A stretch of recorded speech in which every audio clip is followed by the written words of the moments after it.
Can we then move on to the actions that are needed now? Yeah. This thing keeps reoccurring in Indeed. lots of ways, and I'm pleased about the debate.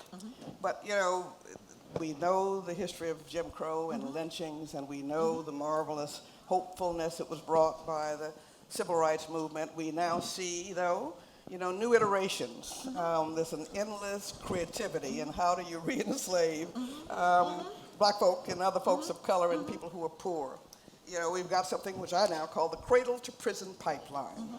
And it is, and we've got to address, as we address the individual actions that we all need to take, we need to address the policies and the systems that reinstitute. We still have separate but unequal education in this country for the majority of our children, and we need to address that.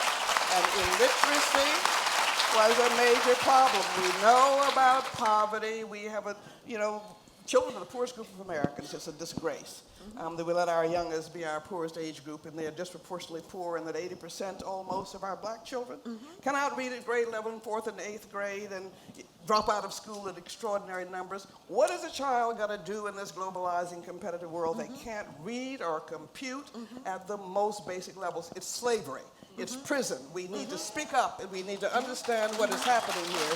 The assault on voting rights, the assault on voting rights and the corruption of the political process by money. I mean, wake up.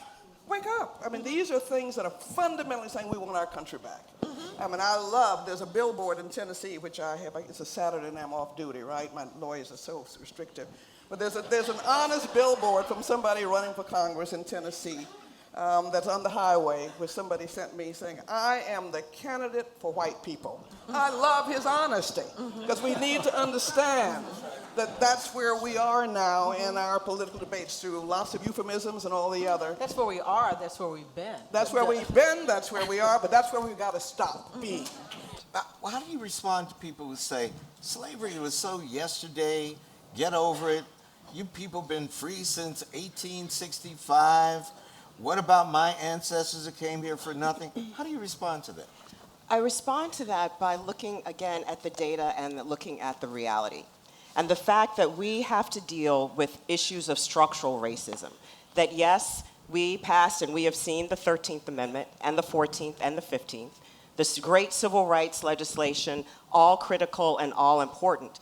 But the reality of what's embedded, not only still in law, but also in consequence and culture in American society, are directly related to the consequence of slavery and this idea of supremacy, and the fact that people and white men, and you look back to the data, you look back to the writings of that day, and in fact, everything that slavery was predicated on was the fact that white men said, we are better than black people. That allows us to enslave black people, and that sensibility still lives and is woven into the fabric of our culture. And you see it because of the reiteration of slavery into Jim Crow, into the mass incarceration of people of color. And you see it in so many other places as we deal with issues of voting, of our workforce, and other forms of law and culture that exist for us today. But didn't you just imply in your first statement that really what we're talking about are problems of class, not race, not merely race, but of class, that, as you said, working class white people, middle class white people, it used to be a given in America that you kept your nose clean, you worked hard, your child, one guarantee of America was that your child would do better than you. And now that's not true anymore, and people are terrified. Didn't you imply that these issues of scarcity and unequal distribution of wealth were affecting us all?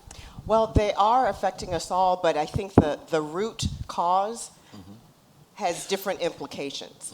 And I mentioned structural racism for a very specific reason, because that lives and breathes today in our society. It has created an architecture around which much of our society has been built, and even though laws have been passed, there are still customs, there are still folkways And in fact, there are still ways that we see manifested. You just look at mass incarceration, something that we talked about earlier this morning, that we see its implications.